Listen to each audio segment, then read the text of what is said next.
చెలగాటం చోద్యం చూస్తున్న ఎక్సైజ్ అధికారులు అనే కథనాన్ని లోకల్ న్యూస్ ప్రసారం చేసింది. ప్రజలలో అవగాహన కల్పిస్తూ కల్తీ కల్లుకు బానిసలు కాకుండా ఉండేందుకు చేస్తున్న ప్రయత్నం మాదే.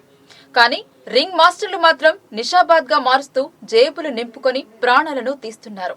అయినా ఆబ్కారీ శాఖ స్పందించకపోవడం శోచనీయం. కల్లు తాగి మరణించిన వ్యక్తుల ప్రాణాలకు ఖరీదు కట్టి వారి సామ్రాజ్యాన్ని విస్తరిస్తున్నారు. మనీ మత్తిలో అధికారులు ఉండగా ముస్తేదారులు మాత్రం కల్తీ కల్లుతో ప్రాణాలతో చెలగాటమాడుతున్నారు. నిజామాబాద్ నగరం కాస్త నిషా నగరంగా మారుతుంది. కాదు మారుస్తున్నారు. అలసట చెందిన సామాన్య మానవుడు తన స్తోమతకు తగిన విధంగా కల్లు సీసా సేవించి సేద తీరితే నిద్రలోనే ప్రాణాలను హరించే విధంగా ముస్తేదారులు రసాయనాలతో మిళితమైన కల్లును విక్రయించి బానిసలుగా మారుస్తున్నారు. నగరంలో 3 కల్లు డిపోలున్నాయి. ఈ డిపోలపై అనేక మంది గౌడ కులస్తులు ఆధారపడి ఉన్నారు. కానీ వారి లైసెన్స్లను దగ్గర పెట్టుకుని సొసైటీగా ఏర్పడి కల్తీ కల్లు సామ్రాజ్యాన్ని విస్తరిస్తున్నారు. కరోనా కాలంలో విధించిన లాక్డౌన్ వల్ల తమ జీవితాలు ఆగమ్య గోచరంగా మారాయని చెబుతూ ఇప్పుడు స్వల్ప కాలంలో అధిక మొత్తాన్ని సంపాదించాలన్న ఆశతో కల్లు ముస్తేదారులు కాస్త ప్రజలపై విష ప్రయోగం చేస్తున్నారు.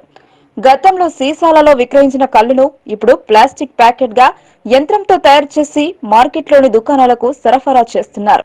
సదా, పివర్ అని పేర్ల మీద 2 రకాల కల్లును విక్రయం జరుపుతున్నారు. పివర్ అనే దాంట్లో మత్తు మోతాదు కాస్త అధికంగా ఉండడం తప్ప దానిని చెట్టుపై నుండి దించి ఇచ్చే దాఖలాలు లేవు. ప్రజా ఆరోగ్యానికి హాని కలిగించే కృత్రిమ కల్లు నుండి ప్రజల ప్రాణాలను రక్షించేందుకు లోకల్ న్యూస్ కంకణం కట్టుకుంది.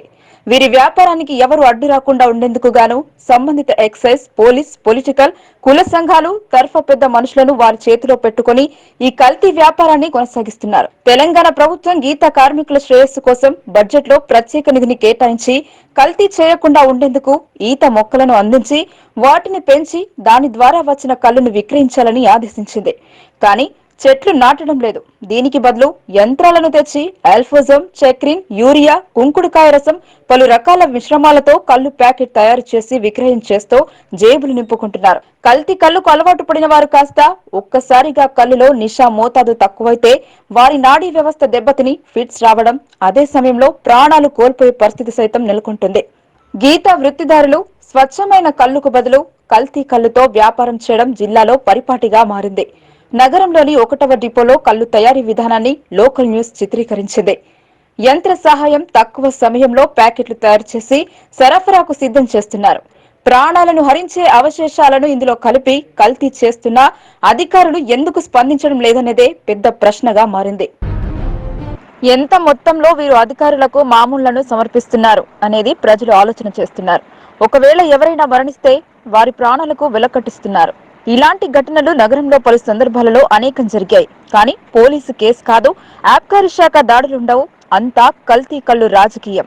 ఈ కల్తీ చదరంగంలో ప్రజల బలహీనత, పెట్టుబడి, దీన్ని ఆసరాగా చేసుకుని భయపడేవారిని బలవంతుడు కొట్టినట్టు వీరి నకిలీ సామ్రాజ్యాన్ని విస్తరించి ప్రాణాలతో చెలగాటమాడుతూ మరెందరి ప్రాణాలను బలి తీసుకుంటారో ఈ కల్తీ మాఫియా ముస్తేదారులు.